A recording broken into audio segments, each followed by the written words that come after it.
And welcome back to the channel. तो आज हम आपके सामने लेकर आए हैं कुछ questions directly from the chapter reproduction in organism. ये आपका चैप्टर जो है 12th क्लास का फर्स्ट चैप्टर है। कुछ नीड बेस्ड क्वेश्चंस जो है हम इसके डिस्कस करेंगे and in next video we will discuss about the further next questions from another chapter, right. So video के लास्ट तक बने रहिए और लास्ट में कमेंट में लिखिए कि आप इन फर्स्ट 30 क्वेश्चंस के बारे में जिनमें मैं डिस्कशन कर रही हूँ, जिनके बारे में आप कितने करेक्ट कर पाए हैं, और कोई भी आपको प्रॉब्लम हो, कन्फ्यूजन हो, डाउट हो। हालांकि मैं कोशिश करूँगी कि कोई डाउट ना रहे, लेकिन फिर भी अगर आपका कोई डाउट रह जाता है तो आप कमेंट सेक्शन में लिख सकते हैं। तो आइए हम वीडियो स्टार्ट करते हैं। The first question is the period from birth to natural death. बोल रहा है उस पीरियड को आप क्या कहते हो एक ऑर्गेनिज्म के, जब एक ऑर्गेनिज्म एक पीरियड में नेचुरली बर्थ से डेथ के सफ़र में जाता है। तो first line from your chapter हम उसे कहते हैं क्या? Life span. Life span is the period that is from birth to natural death. In between that you have different stages. आप इन्फेंसी में जाते हो, देन चाइल्डहुड में जाते हो, टीनेज में जाते हो, जुवेनाइल फेज जिसको आप बोलते हो, वेजिटेटिव फेज जिसको आप बोलते हो, then you have reproductive phase, and lastly it comes with the adolescence, aging, and lastly it's the natural death, right? So first question clear हो गया है। सेकेंड क्वेश्चन है हमारे पास, which of the following has the longest life span. तो life span की अगर हम बात करें यहाँ पर, तो लाइफ स्पैन जो है हमारे पास, बटरफ्लाई का लाइफ स्पैन अप्रॉक्सीमेटली आपके पास 4 वीक्स तक रहता है, राइट। 4 वीक्स तक आपके पास रहते हैं। क्रोकोडाइल का आपकी बुक पे मेंशन है 60 ईयर्स, पैरेट का 140 ईयर्स, एंड टॉर्टाइस का इट्स अबाउट 100 to 150 ईयर्स। तो आंसर आपको सामने दिख रहा है, लॉन्गेस्ट लाइफ स्पैन इज आपका टॉर्टाइस।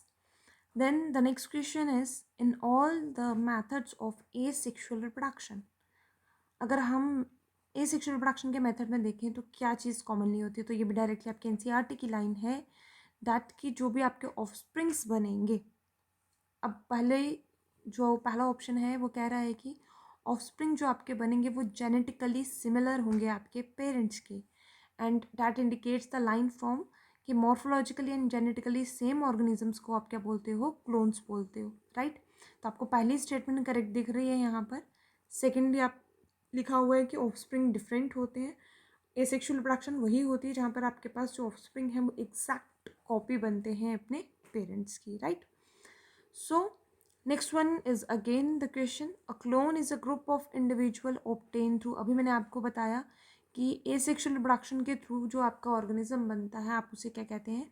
क्लोन कहते हैं, जो आपके पास जेनेटिकली एज वेल एज आपके पास मॉर्फोलॉजिकली सिमिलर इन नेचर होता है, right.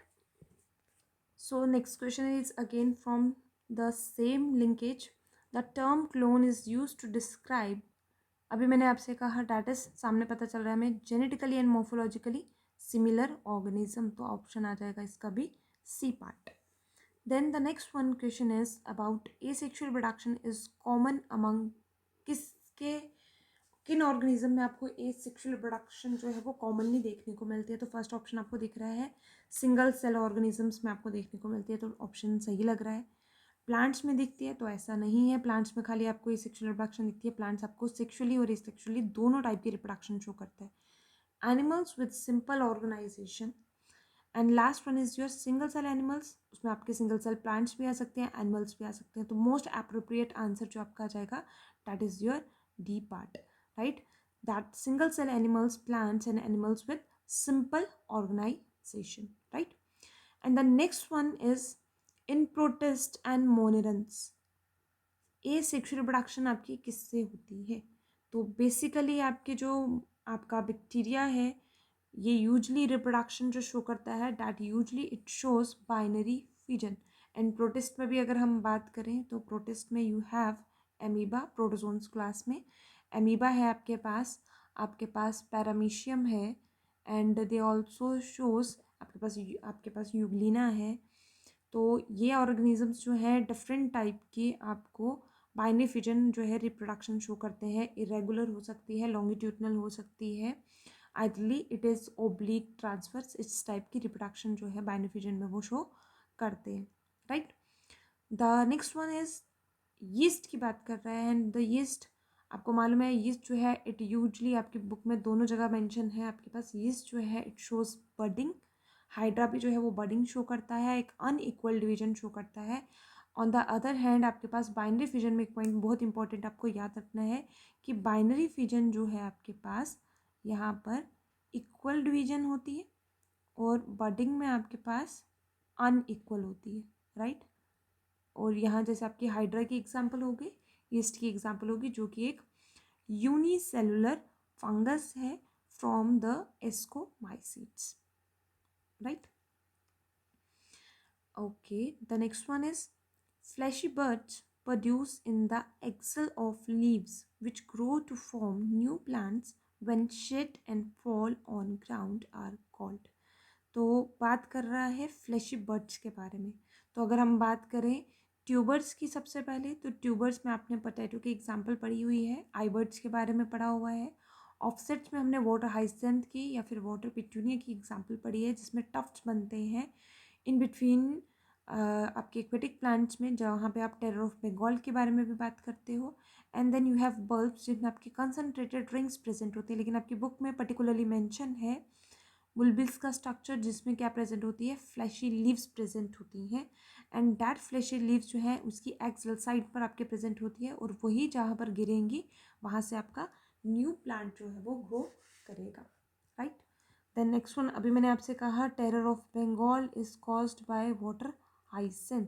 Water hyacinth is also called as इशोनिया।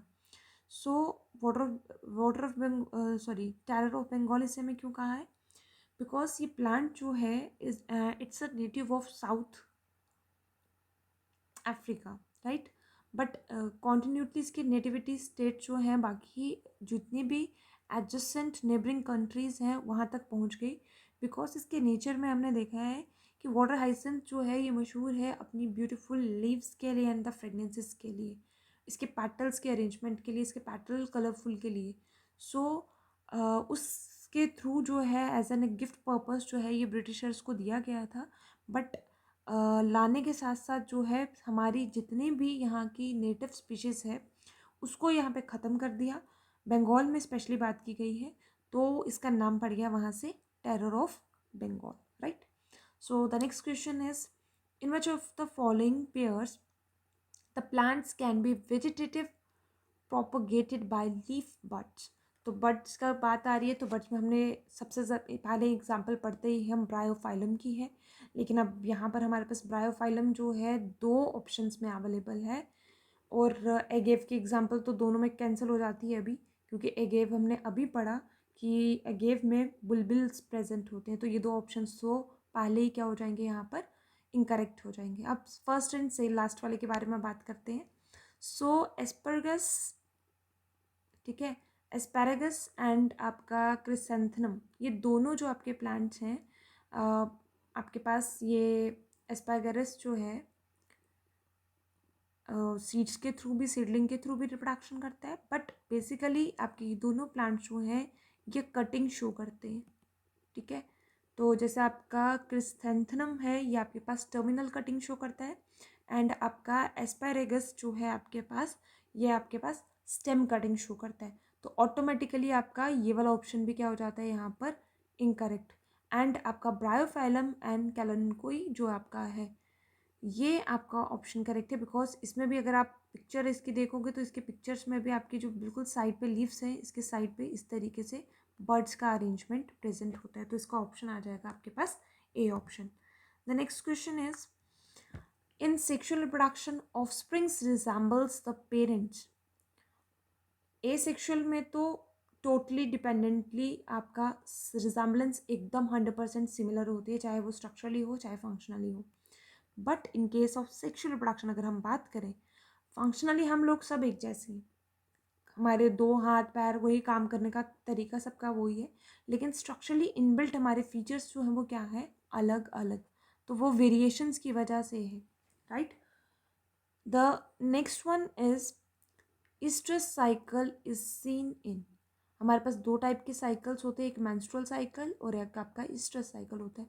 Menstrual cycle आपको यूजुअली आपके प्राइमेटा क्लास के ऑर्गेनिजम्स में आपको दिखता है, मतलब मैमिलियन क्लास में प्राइमेटा उनका ऑर्डर आ गया, जैसे कि आपका गिबन्स, मंकीज, एप्स, ह्यूमंस, उनमें आपको देखने को मिलेगा। बट स्ट्रेस साइकिल आपका cows, sheep, deer, rats, dogs and tiger इन सब में देखने को मिलेगा। एनसीईआरटी में डायरेक्टली आपके लास्ट में ये आपके एग्जाम्पल्स गिवन है, सो इसका आंसर आ जाएगा आपका D part. So the next question is the end of vegetative phase in plants, which marks the beginning of the reproductive phase, can be easily seen in the higher plants when they come to, बोल रहा है जैसे आपका vegetative phase खत्म हो जाएगा, ठीक है। वेजिटेटिव फेज का एंड जो मार्क करता है क्या, रिप्रोडक्टिव फेज की स्टार्टिंग। और इसमें हमें प्लांट्स में क्या दिखेगा, ऑब्वियस सी बात है, पहले जैसे हम बात करते हैं प्लांट है उसमें बूर पड़ता है ना। तो एक उसका गैमेटोफिटिक स्टेज होती है, एक उसकी स्पोरोफिटिक स्टेज होती है, एंड देन उसके बाद जो उसमें चीज़ बनती है डेट इज ऑफकोर्सली क्या, फ्लोर बनता है उसमें, राइट। तो एक फेज में हम ऐसे बोलते हैं कि प्लांट में जो है वो क्या पड़ा, बूर पड़ा, एंड देन फ्लोरिंग हुई, और उसके बाद जो है it will converted into the fruit. So the next question is sexual reproduction can be grouped into, sexual reproduction को हम 3 हिस्सों में बांट सकते हैं, क्या क्या, आपके पास pre phase, actual phase and the post phase. जैसे आप बोलते हो pre fertilisation, fertilisation and post fertilisation event, तो आपकी 3 स्टेट्स जो है इसमें प्रेजेंट रहती है। इन द नेक्स्ट क्वेश्चंस,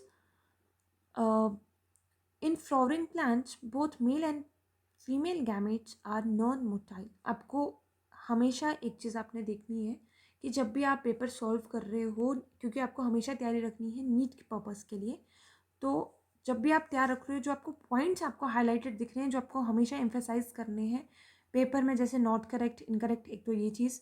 अब जैसे यहाँ पे पार्ट नॉन मोटाइल पे हमारा है, तो हम नॉन मोटाइल को साथ साथ अंडरलाइन करें कि बात किस बारे में पूछा जा रहा है। वो रहा है in flowering plants both males and female gametes जो हैं आपके पास they are non motile. Then अगर वो नॉन मोटाइल है तो वो कौन सा मेथड यूज़ करेंगे फॉर फर्टिलाइजेशन। तो एक चीज़ फ्लावरिंग प्लांट बोली है और दूसरा नॉन मोटाइल बोला है, तो ये चीज़ें दोनों आपको ध्यान में रखनी है। फ्लावरिंग प्लांट बोला है तो एंजियोस्पर्म्स की बात कर रहा है, राइट। नॉन मोटाइल बात कर रहा है, अब मोटिलिटी नहीं है तो वो क्या यूज़ करेंगे, तो मोस्ट अप्रोप्रिएट ऑप्शन पे जाना। सबसे पहले वाटर के थ्रू, एयर के थ्रू हमें मालूम है वो करते हैं, इसका मतलब they need pollinating agents. That's why आपका बेस्ट ऑप्शन यहाँ फर्टिलाइजेशन के लिए आंसर क्या हो जाएगा, दैट दे नीड पॉलिनेशन, क्योंकि वाटर भी हो सकता है, एयर भी हो सकता है ना। तो वाटर के लिए आपके पास जो है उनकी मोटिलिटी होना ज़रूरी है, और एयर के लिए जो है उनके विंग्ड होना ज़रूरी है। तो basically they need pollination, and that pollination में आपके डिफरेंट पॉलिनेटिंग एजेंट्स हो सकते हैं। Then the next term is the term homothallic and monoecious. क्या बोल रहा है यहाँ पर हम देखेंगे, आपके पास टर्म है, ध्यान से, होमोथैलिक एंड मोनेशियस। होमोथैलिक मतलब हैविंग द सेम थैलस, एक ही बॉडी, एक बॉडी। मोनेशियस का मतलब भी होता है एक ही बॉडी, एक बॉडी है तो इसी के ऊपर मेल सेक्स भी होगा प्रेजेंट, और इसी पे आपका फीमेल सेक्स भी प्रेजेंट होगा। ऐसी कंडीशन को आप क्या बोलोगे, बाई सेक्शुअल कंडीशन बोलोगे, राइट। अगर आपके पास कंडीशन लिखी होती हिट्रोथैलस, क्या लिखी होती, हिट्रोथैलस। हिट्रोथैलस का मतलब होता है दो थैलस हैं आपके पास, डायोशियस कंडीशन है आपके पास, तो सेक्स आपके कैसे हो जाते, यूनिसेक्सुअल हो जाते।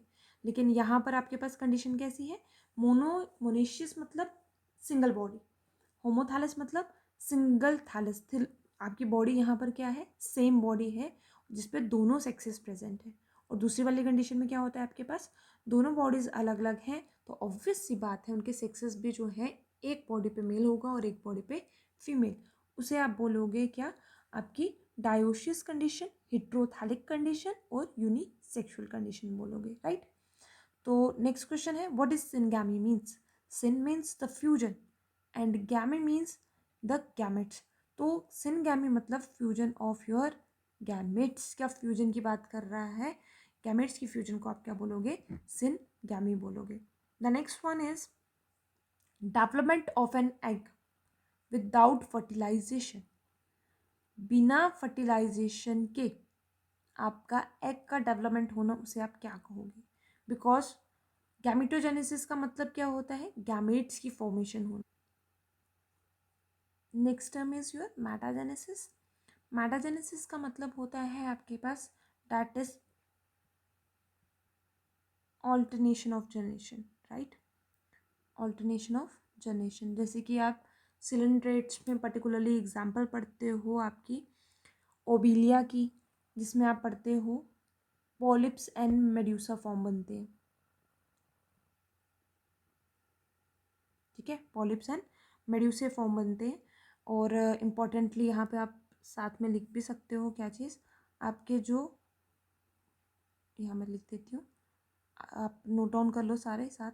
इम्पॉर्टेंटली आपके पॉलिप्स जो हैं वो मेड्यूसे बनाते हैं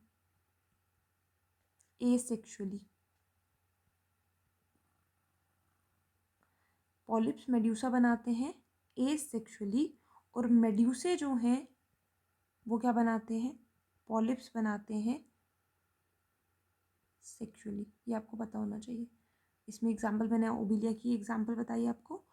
सो आपके पॉलिप्स जो हैं दैट फ्रेम्स क्या बनाएंगे? अगर पॉलिप्स मेड्यूसा बनाएंगे तो वो एसेक्सुअली बनाएंगे, ठीक है?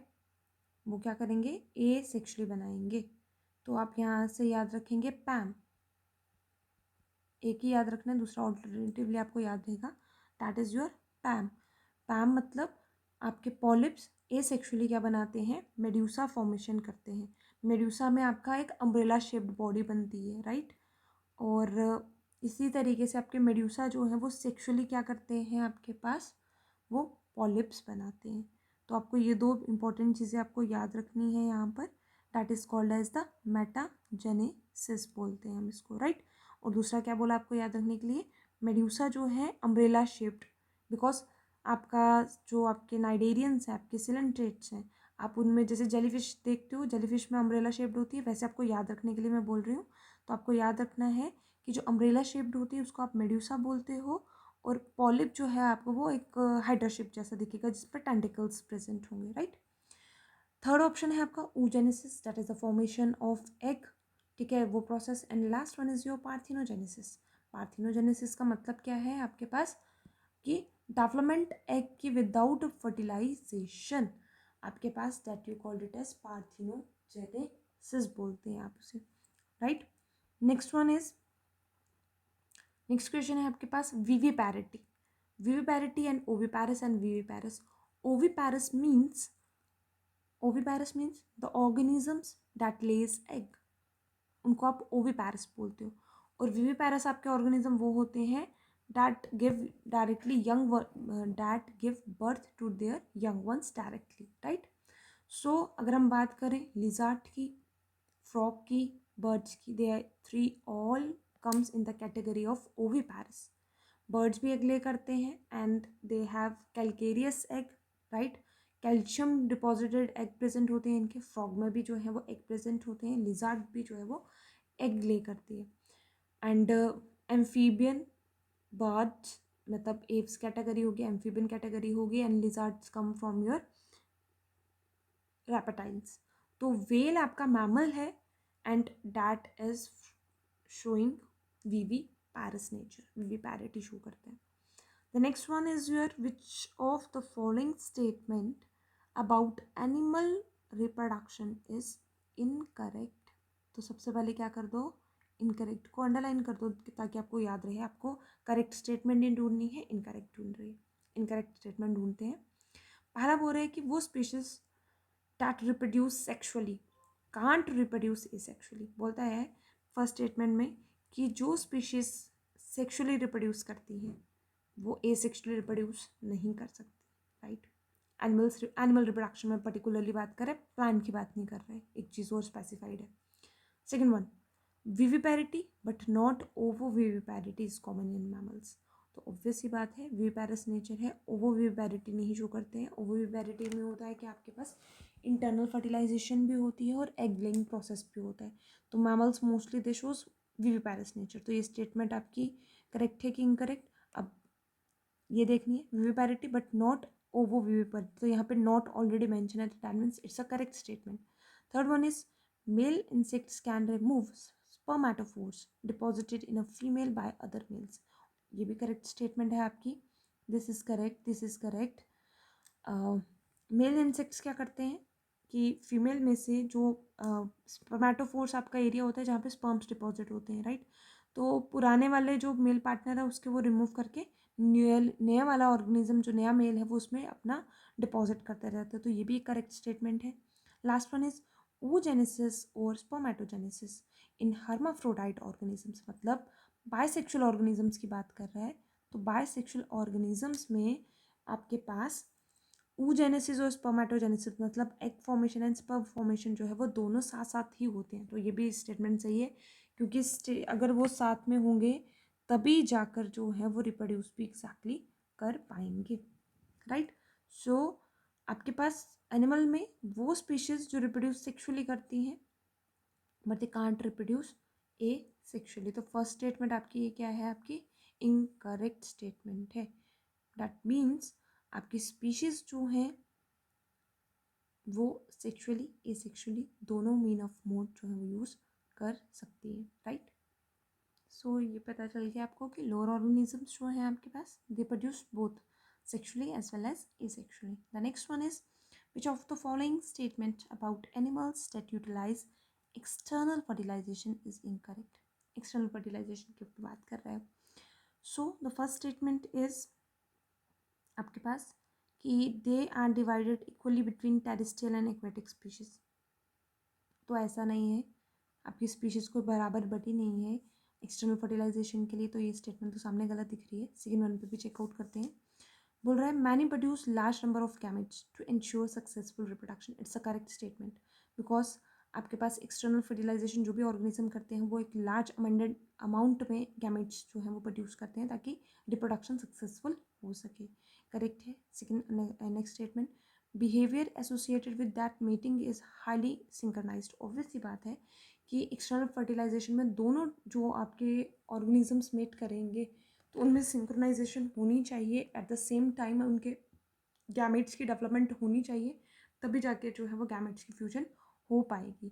And the third statement is the probability of any one egg being fertilised and developing into an adult egg can be low, बोलता है एक एग की फर्टिलाइज होने की प्रोबेबिलिटी बहुत कम होती है, नहीं, आपके पास यहाँ पर जो है नंबर ऑफ एग्स जो है प्रोड्यूस होते हैं और उसके ऊपर नंबर ऑफ स्पर्म्स जो है रिलीज किए जाते हैं, तो आपका फर्स्ट स्टेटमेंट इज इनकरेक्ट।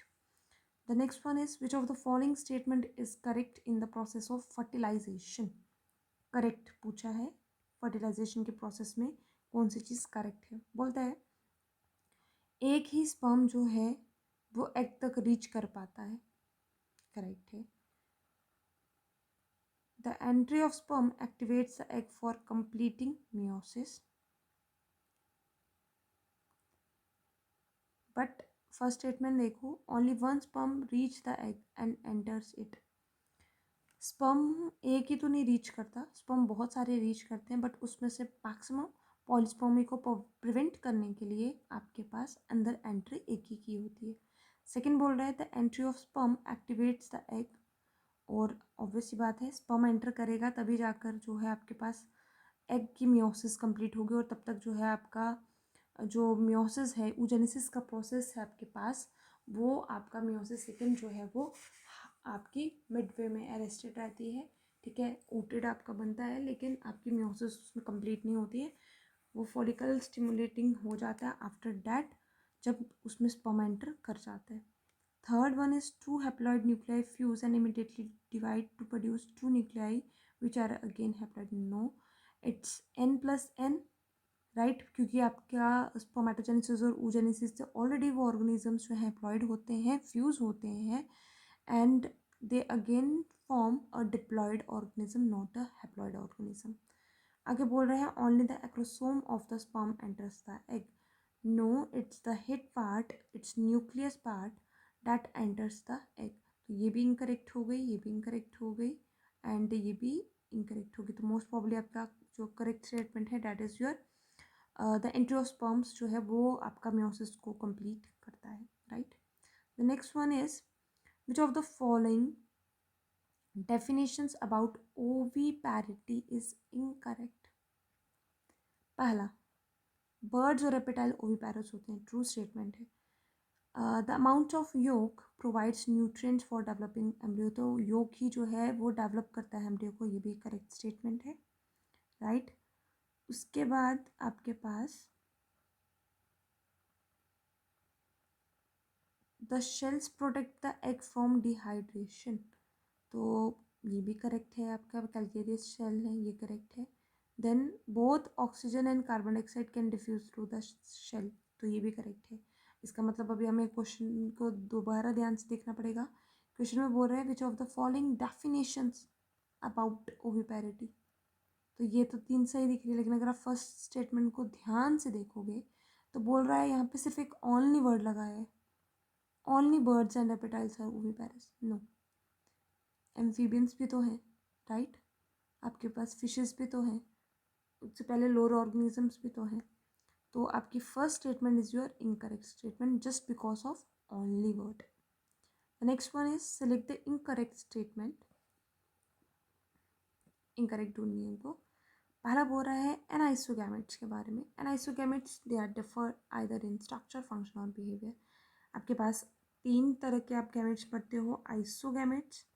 आइसोगैमेट्स मतलब जो सिमिलरली मॉर्फोलॉजिकली फंक्शनली बिल्कुल सेम होते हैं।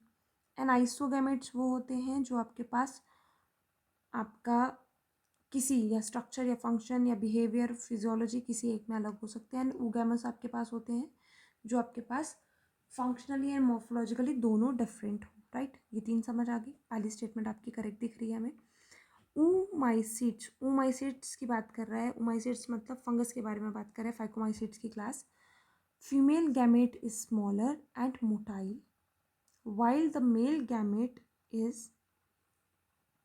larger and non-motile। ये स्टेटमेंट सामने गलत दिख रही है, ठीक है। होता क्या है, आपका फीमेल गैमेट जो है it's large and non motile and your male gamete is small and motile. ये स्टेटमेंट यहाँ से इनकरेक्ट है। अगला भी देख लेते हैं। अगला बोल रहा है क्लामाइडोमोनास जो है इट एग्जिबिट बोथ, ये ठीक है, आपकी बुक के नीचे एग्जाम्पल में भी लिखा हुआ है, इट शोज बोथ आइसोगामी एंड एनाइसोगामी, दोनों शो करते हैं। ये आपके प्लांट किंगडम के वहाँ पे नीचे भी लाइन मेंशन है ये। Then your fucus, fucus shows your oogamy, ये भी आपके डायग्राम के नीचे दिया हुआ है मेंशन। फ्यूकस जो है आपका दैट शोज ऊगैमी, ठीक है, हिट्रोगैमेट शो करता है ये। देन आपके पास आइसोगैमेट्स जो हैं दैट इज सिमिलर फंक्शन, ये तो भी मैंने बता दिया। तो आपकी सेकेंड स्टेटमेंट जो है वो इनकरेक्ट है यहाँ पर, right. The next question is select the incorrect statement. Again first is your cucurbits and coconuts are monoecious plants. Monoecious मतलब जो बाइसेक्सुअल हैं, same body having two sexes, right. And papaya and date palms are your dioecious plant, दोनों example आपकी book की हैं और दोनों correct हैं। Then leech and tapeworms, they are bisexual animals. And last one is sponges and coelentrates are unisexual. तो आपके पास coelentrates और sponges they shows bisexuality, right? So leeches and tapeworms are bisexual and sponges and coelentrates are also bisexual, right? So this is your incorrect statement. Then again next questions. Which of the following statement is or correct? पहला, अब हमें correct ढूंढनी है। पहला बोल रहा है कि genetic constitution of a plant is unaffected in vegetative propagation. Genetic जो आपका प्लांट है वो आपका जब भी आप टेक्निक करते हो तो वो अनअफेक्टेड रहता है, तो ऑब्वियस सी बात है। तो वेजिटेटिव प्रोपोगेशन के टाइम पर आप उसका जेनेटिक लेवल जो है वो सेम वैसे ही रहता है, उसमें कोई भी चेंज नहीं आती है। Rhizomes in your gingers they also act as, rhizomes आपके पास जो है अंडरग्राउंड स्टेम की जो है आपकी एग्जांपल्स हैं, so it's also a correct statement. Totipotency of cells enables us to micro propagate, तो ये भी स्टेटमेंट आपकी सही है। टोटिपोटेंसी मीन्स सेल की capacity to divide, to differentiate, और जिसकी वजह से हम माइक्रो प्रोपोगेशन कर सकते हैं। And micro propagation is what, आप एक सेल से, एक टिश्यू से 1000 नंबर ऑफ प्लांट्स जो है वो ग्रो कर सकते हो। तो सारी स्टेटमेंट्स क्या हैं यहाँ, करेक्ट है। Next question is which of the following statements are correct about incorrect about internal fertilisation. Which of the following statements are या is incorrect about internal fertilisation. Internal fertilisation में पहला बोल रहा है male gametes are motile, true statement है। Male gametes are non motile, गलत है। Male gametes produce in large number उनका ज़्यादा होगा, ठीक है, इंटरनल फर्टिलाइजेशन में, राइट, जैसे स्पर्म्स के बारे में बात करें। फिर लिखा है स्मॉल नंबर, तो ये फॉल्स स्टेटमेंट है। There is a significant reduction in the number of eggs, तो एग्स का नंबर जो है वो वेरी करता रहता है, उसका नंबर कम ही होता है। सो आपका second and fourth statement right, तो ये आपकी इनकरेक्ट हो गई। Then the last question is which of the following statement is incorrect. Bamboo species flower only once in their lifetime, generally after 50 to 100 years, and produce large number of fruits and die. So they are monocarpic plant जो आपके life time में एक ही बार जो है flowering करते हैं, तो it's true statement. And दूसरा आपकी बुक में नीला कुरंजी प्लांट के बारे में दिया हुआ है 2006 एंड 2018 आफ्टर एवरी 12 ईयर्स जो है वो अपने फ्लावरिंग करता है पर्पल कलर के। आपके तमिलनाडु, केरल एंड आपका जो साउथ का केरल, कर्नाटक और तमिलनाडु रेंज है वहाँ पर ग्रो करते हैं, ठीक है। जून सितंबर रीजन में देखा गया था 2006 में, आफ्टर 12 ईयर्स में 2000 आपका 18 में, एंड आफ्टर दैट 18 के बाद सडनली देखा जाएगा, ठीक। सो मोनोकार्पिक प्लांट, तो ये तो आपकी करेक्ट स्टेटमेंट है, हमको ढूंढनी है इनकरेक्ट। सेकेंडली एनिमल्स में जुवेनाइल फेज जो है वो रिप्रोडक्टिव फेज के बाद मतलब फॉलो अप करता है, तो ठीक है, ये भी चीज़ आपकी जुवेनाइल फेज आता है, देन चेंजेस आती हैं और रिप्रोडक्टिव बिहेवियर आपका एक्टिवेट हो जाता है। It's also a correct statement. Reproductive phase जो है वो सेम ड्यूरेशन का होता है ऑर्गेन्स में, नो, आपके पास रिप्रोडक्टिव फेजेस वेरी करता है और उसी की वजह से जो है लेटर ऑन आपका जो आपका जेस्टेशन पीरियड है वो भी वेरी करता है। Then juvenile phase is the period of growth between your birth of an individual, तो रिप्रोडक्टिव मैच्योरिटी और इसके बीच के फेज को ही आप जुवेनाइल फेज या वेजिटेटिव फेज बोलते हो। So it's also correct statement. आपकी C statement is only incorrect statement. So the next part of the questions is from your cell chapter, and we will discuss that questions in another video, in another section.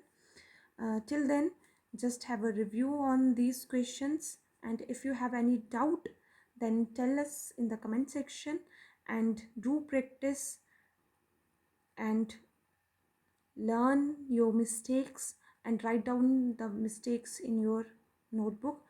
चाहो तो एक separate notebook लगा लो और उसमें अपनी mistakes note down करते जाओ कि आप क्या क्या बार बार मिस्टेक्स कर रहे हो। एंड मोस्ट इम्पॉर्टेंटली जो इनकरेक्ट स्टेटमेंट्स है वो इनकरेक्ट क्यों हैं, करेक्ट क्यों हैं, इनके रीजंस फाइंड आउट करो, ताकि आपके बहुत सारे कंसेप्ट जो हैं वो इसमें से आपके बनेंगे और आपको वो दूसरे क्वेश्चंस को सॉल्व करने में हेल्प करेंगे।